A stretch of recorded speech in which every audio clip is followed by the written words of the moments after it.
Baby, I don't like it in here. Hey, what's the matter with you? Where did he go?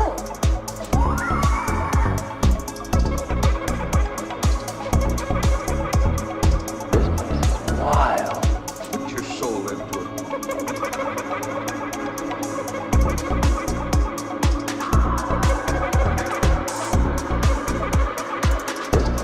Wild. What's going on around you?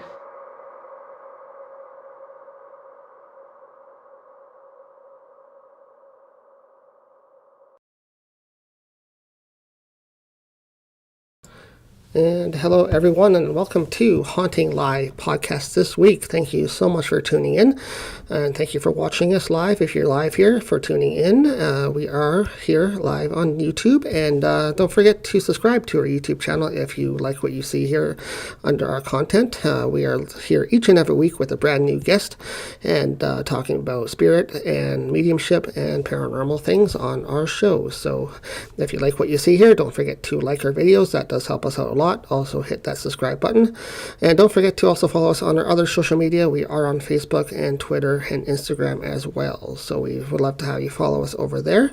And also, just before the end of the year last year, we were picked up by a broadcasting network in the United States as well, so we are very excited about that. You may have noticed Rhode Island Broadcasting. You can watch us on their network as well on Wednesday nights, so we're very excited about that. But yeah, today we do have a special guest on as well. We haven't had her on before. She's a brand new guest. Looking forward to speaking with her. Her company is called Lost in Spirit, and she's kind of a newbie at the spiritual game here, and we're going to talk to her a little bit about what it means to be getting into the field and being sort of a newbie at mediumship and spirit communication, and what she does through her journey. So let's bring on Pam. Hi, Pam. How are you? Yeah, thank you for being here. We appreciate you taking your time out today to join us here on Haunting Live podcast. So you're a bit of a beginner here in the spiritual world. You've had a lot of experience getting into it, but you're just making your way through your journey. Can you tell us a little bit what brought you into the spiritual world? How did you first get into it? Oh, actually, when I was young, I had a lot of things happen that I didn't understand. I really never understood what it was.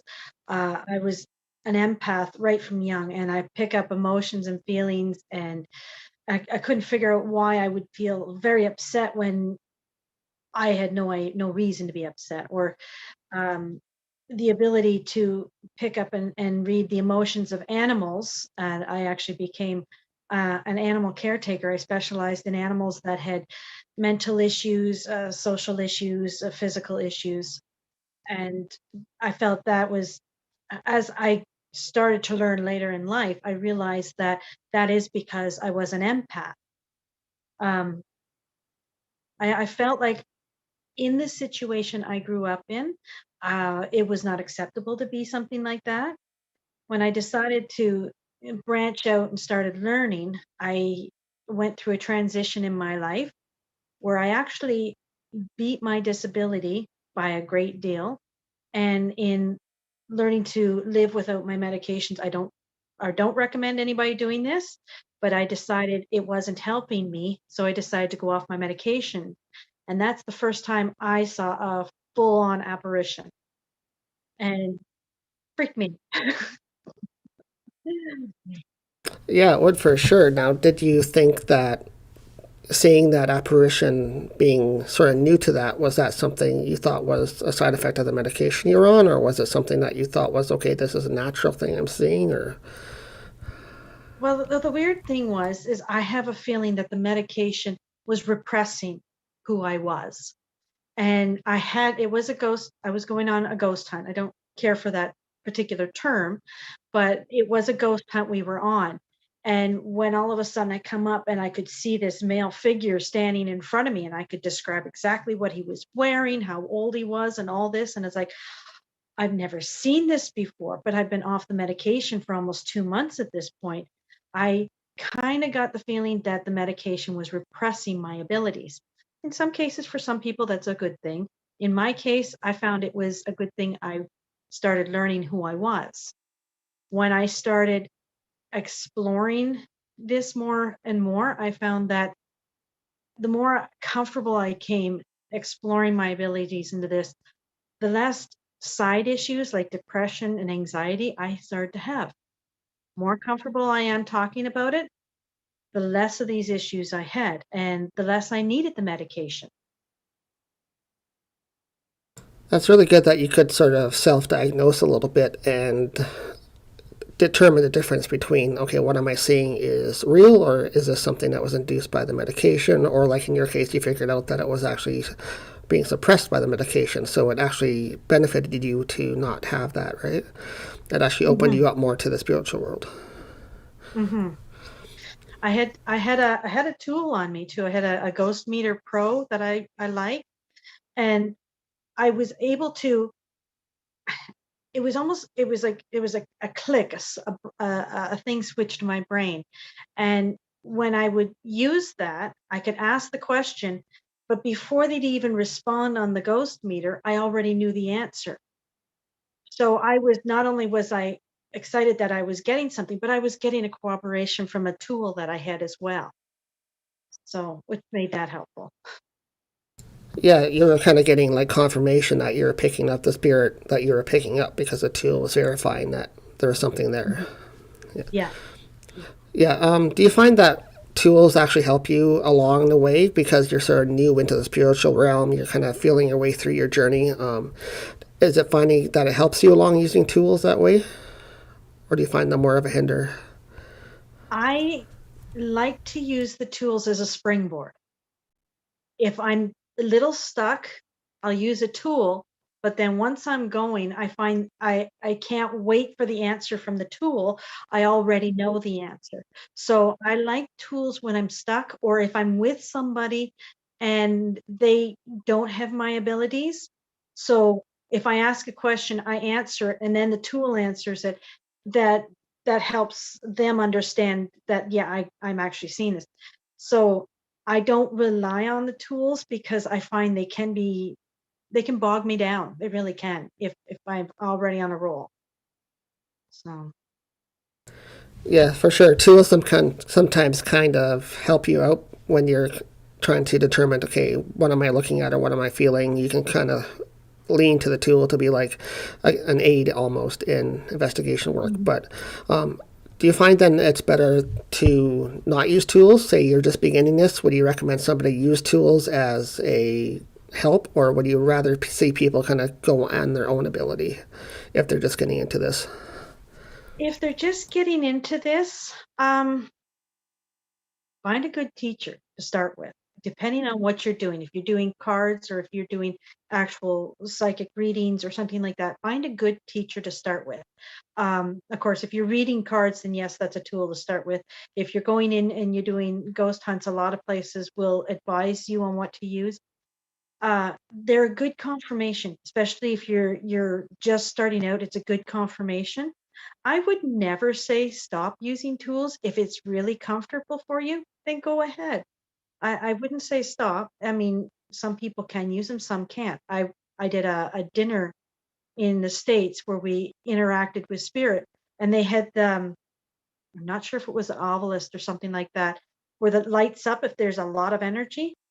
I walked in and I sat down, and this thing went off so hard and so fast, it drained the battery within 5 minutes. And they says, I just put a new battery in it. So they wouldn't put another one down in front of me because I was just, it was, to me, it was just going bang, bang, bang, bang, bang. I could just, but for some people, it's great. I'd say if it helps you, absolutely try it. Yeah. So, what was your experiences like then when you first started? You saw an apparition as your first sort of introduction to the spirit world. That must have been very exciting and weird for you to see something that's not really there that everybody else is seeing. But was there another time that you got you really into it, that drew you into the world? Like what led you to become more involved into it? Well, I've always kind of liked the thing. um, I'm just trying to think. I could do stories that every time I would do something, it would get more exciting for me. I remember I did a ghost tour in Key West, and I'm standing against a brick wall, and all of a sudden I could feel, and he's going on about the ghosts in this area and the happenings and people seeing things, and all of a sudden, as I'm standing against this brick wall, I felt a hand on my shoulder, and I'm like, oh, fine. And I just decide to step aside. The guy says to me, "Is everything okay?" I says, "Yeah, it felt like somebody put their hand on my shoulder." Well, I thought, to me, that was exciting. To me, that was a verification that yes, there was something in this area. It got me how a few other people in the crowd is like, oh, they got so excited. They were like freaking out. I said, "No, this is what I came to see. I came for the interaction and the reaction." And the more that happened, the more tours I went on, the more interaction, the more excited I got about it, and the better I got at it. Um, I don't like calling them ghost hunts because honestly, I don't like hunting. I like to call them more in spiritual investigations or something like that, because I've gotten to the point where I can sit down and I can have a conversation with the ghost. I can find out who they are, whenabouts they lived, and stuff like this. And that is so exciting when you get to that point. To me, it's just exhilarating to be able to sit there and have a conversation with the other side. It really is. So yeah, I have every time I think of another one I went on or another thing I've done, it just pushes me more into learning more about it and trying different ways and seeing how different people do things so I can try different methods. So, what were some of the methods that you learned through your journey so far in communicating with spirit directly? How do you go about finding a spirit and starting a conversation with it? Well, I have I don't know how many people know about the clairs, but I have clair knowing. I have clair, well, I can see them. Sometimes I can hear them. I've got the knowing. And if I walk into the room and I I know people, there are people out there who have to meditate and have to set themselves up. I go in, I just open up and that's it. And I go, okay, there's somebody there and there's somebody there. And I focus on that particular energy. Sometimes I get things, whether or not they want to interact with me. Sometimes I get so much information that it's like, whoa, I'm still learning how to control my intake of energy and controlling shutting down my energy because I am still quite new at this. But for me, it is because I've been an empath all my life. When it came to the point where I wanted to be this and I went off the medication, all of a sudden it was open. I have been told that because I am so open, I can't, I have a difficult time controlling the amount of information I get in. And I have at times have help shutting down because I had someone that passed, and all of a sudden when they came to me, the images were coming so fast, I didn't know how to shut down. So it's to me, I wouldn't know how to tell somebody to open up because I don't know. My problem isn't not the opening up, it's the shutting down most of the time. Mm. That's true too. Like a lot of people, I think, when they first get into this, always want to know the part about, okay, how do I connect with spirit? How do I communicate? Or how do I start it? But there's also that other side of how do I shut it down afterwards? How do I stop making them talk to me all the time, kind of thing. So, Mhm. meditation is always great for that opening up. But what would you say for shutting down? Like, what would you recommend to people that maybe are the same way, that are just starting out, but they're finding that they are having a hard time shutting down? I have to pull my energy in. I literally have to for a force field around myself, pull my energy in, and say to whoever's there, "This is my time, my space. It's too much, too fast. Please step back and let me have my own space." And I have to force a force field around me. I know there's different ways of putting your energy out and bringing it in. I literally have to bring all my energy in and just that's it. I got to build that wall around me quickly. Otherwise I lose control quite quick. Yeah, there's different techniques in which people can open up the chakras when they're communicating and protect themselves with their bubble or whatever they do. But there's also the ways of blocking it or stopping it too. So I think that's very important for people to understand when they start getting into this work. You also have to Yeah. protect yourself at the end as well. Well, it doesn't matter which group I practice with. I find that um, they all do it a little bit differently. They really do. I mean, just because this works for you doesn't mean it's going to work for them.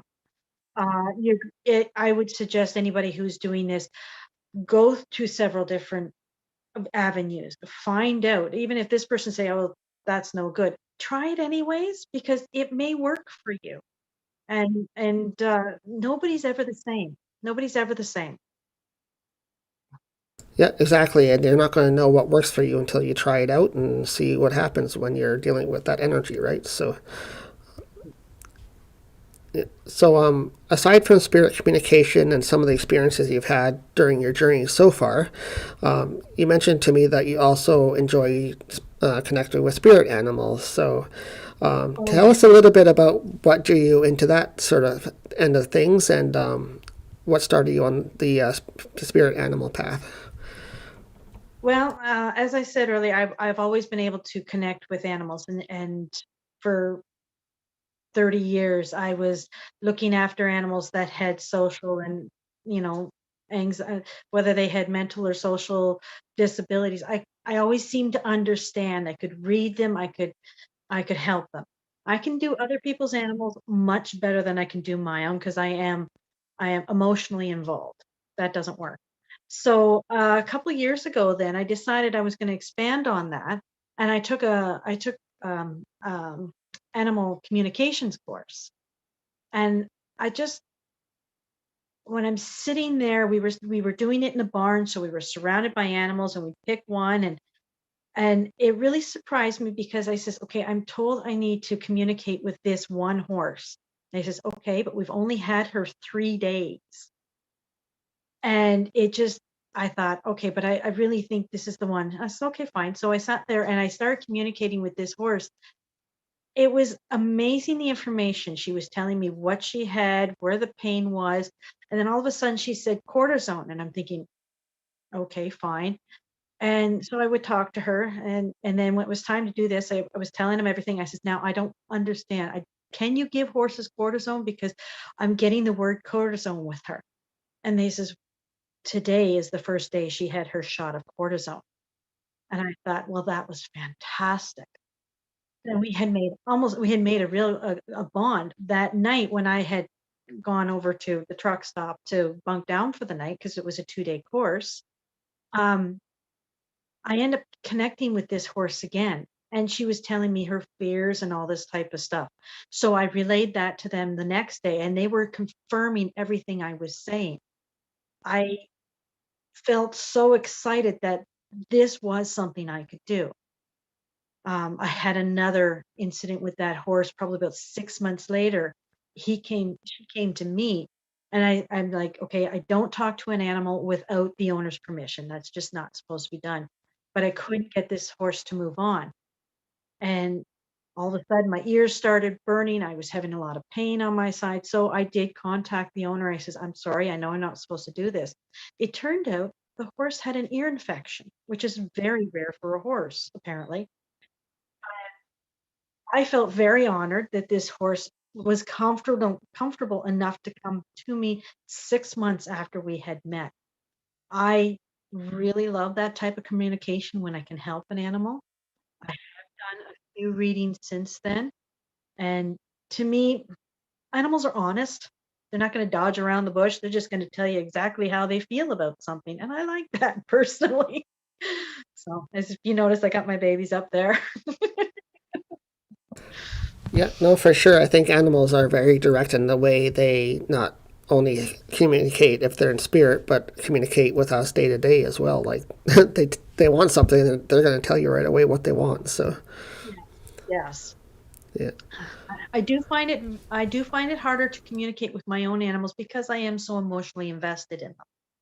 And but other than, I mean, we do communicate. I can tell when they want to tell me something, but we work on it. Have you had communication with your own animals at all then, or is it something that you just try not to do?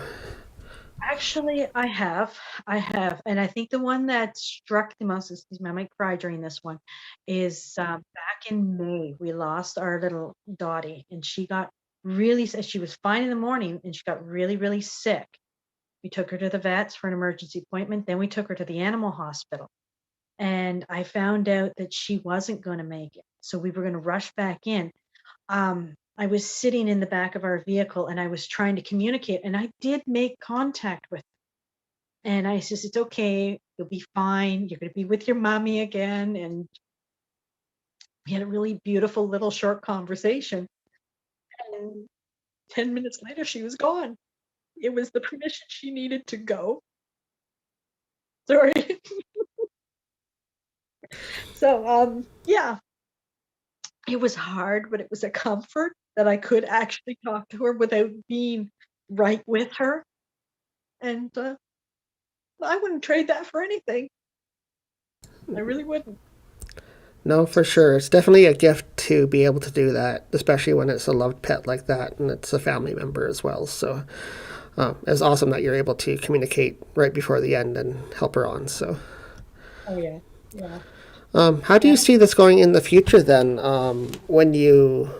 What kind of direction do you want your spiritual path and journey to take now that you've dealt with spirit, you've dealt with animal communication? So what sort of direction do you want it to go in? I'd like to open up to do readings for people. I'd like to be more experienced and do readings for animals. I enjoy helping people with animals and stuff like that. I don't mind doing either one of those. As I think as I do it one step at a time, and I'll start with that and then see where spirit wants to lead me, because I may get 3 steps and they'll make me take a right turn someplace. Which is so true. Like you have your guides as well, guiding you throughout your journey. So it just depends which way your guides want you to go. So, what's your next steps though? Like, what do you see yourself wanting to try or learn next in spiritual? You've done spirit communication, but what kind of area do you want to go into next? I really do want to perfect more of my animal communication. I mean, I understand that this, even if I was 18, it still would be a lifelong journey. And people I know who've been doing this for most of their lives still learn things. I would like to get better at the animal communication. And I want to take courses from different people to learn different techniques in doing that. So I have another one set up that I'll be doing in the spring. So. Yeah, there's always learning to be done. There's different things to find out and figure out what you want to do. So it's great you sort of have a direction that you want to lead in. I know that you're starting a spiritual company soon, your own business, so called Lost in Spirit. You do have a Facebook page already posted that people can check out. So tell us a little bit about your prospects for that area. It's actually it's taken me way too long to put this on because I've been so darn nervous about it. It's because I'm so new to it. I can feel very insecure doing it. I didn't come from a background that really embraced this type of thing, so learning to be more secure. So it's taken me a lot longer to get myself up and going with that. I do want to open it up to anybody who wants readings, or sometimes it's just being a friend to say, help me with this. I don't understand. You've gone through this. What can you help me with? So, yeah. And as well, I do know that you do readings, so you do readings for people, as in, I'm not sure what type of cards you specifically use when you do tarot or another type of cards. Do you use Oracle? I use Oracle. Okay. I have done, now back in October, we took a short little class with Sally on reading a deck of cards as a tarot cards. I actually really enjoyed that, and I think I did really well at it. So I've done a couple readings that way as well. But I do have my favorite oracle decks. I tend to stick to the oracle. When I do an oracle, it I like the ones that only have like a word or two on them, because then I feel they're just saying, okay, this is what this says. Then spirit tells me everything and directs me exactly where I'm supposed to go with that. I find that much easier for me. So you like to intuitive your own interpretation of the cards rather than having any descriptive words or things standing out to you. You rather use your own intuitiveness and sort of decipher what the cards mean to you. Yeah, I sort of blend with the person's energy and then tell them what that card means in this situation. And I find that I get very good readings with that, and I get a lot of positive feedback from it too. So. No, it's great that you're getting some positive results back after using cards.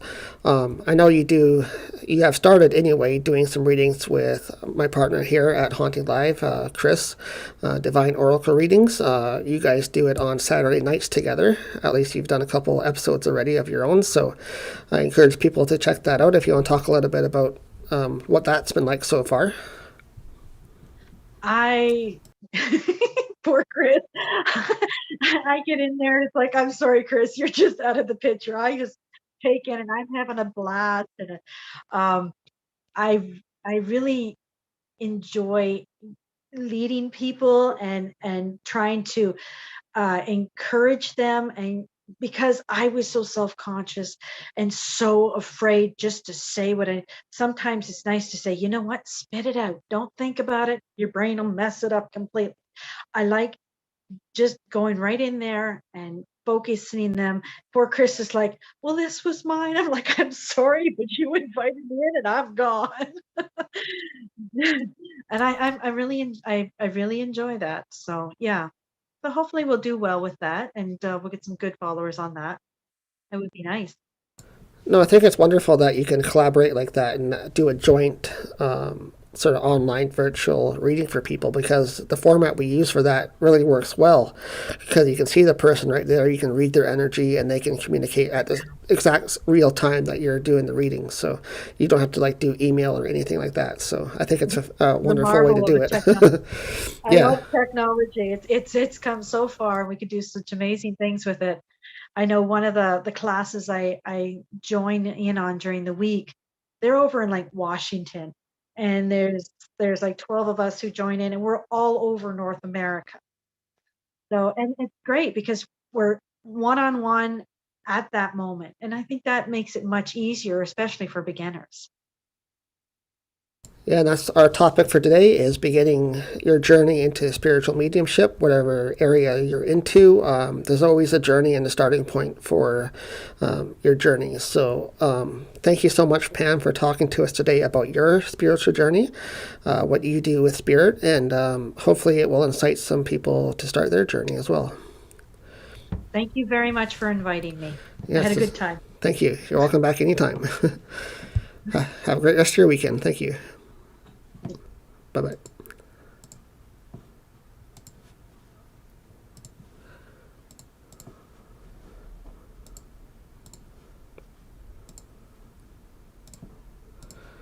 There we go. And that was Pam, and she is just beginning her journey. So if any of you are just beginning your journey into the spiritual world, you can take some advice from Pam and maybe get some insight into what it's like to start your spiritual journey and experiences that she's had. So we thank her for sharing her experiences today and what she's doing in the spiritual world, both in spirit communication as well as animal spirit communication as well. So thank her again for coming on here today on Haunting Live podcast.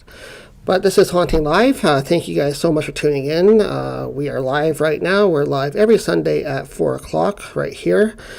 We have a brand new guest each and every week, and we talk about different topics in the paranormal field. So any topic is welcome here on the show. So if you are interested in being a guest here on Haunting Live podcast, we recommend you just send us an email, and we'll let you know some dates that are available. We'd love to talk to you about what you do in the paranormal field. So give us a shout if you want to be a guest here on Haunting Live. And don't forget to check us out also on our social media. We are on all the social media platforms like Facebook, YouTube, Twitter, and Instagram as well. And just this past December, at the end of the year in 2021, we were picked up by a U.S. broadcasting network as well. So we are now on the Rhode Island Broadcasting Network, where you can watch our shows there on Wednesday nights. We're very excited about that. You can check us out there, and check us out on our platforms as well.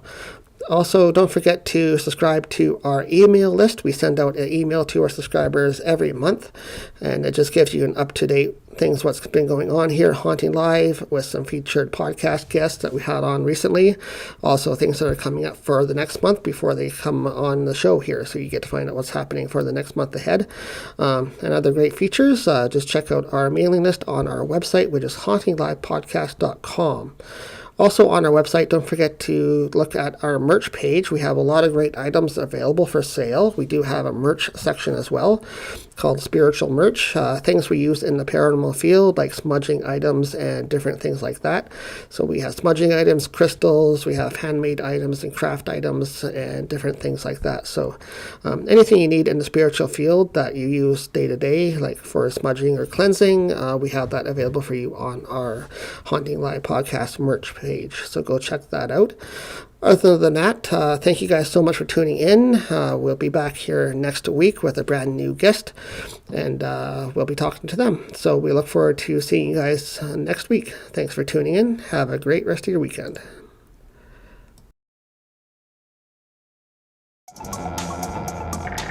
Life's crazy. I don't like it in here. Hey, what's the matter with you? Where did you go?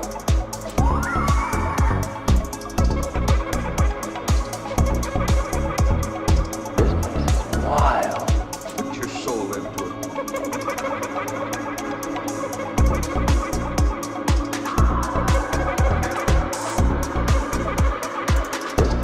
Wild. What's going on around you?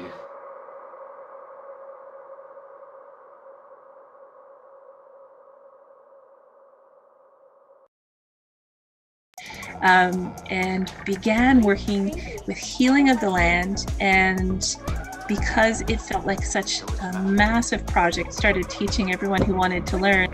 From childhood, I would see spirits, and I just felt like they were the extra people in my home. I had a hard time sharing them. I grew up in the Bible Belt in South Carolina, and it's just not cool.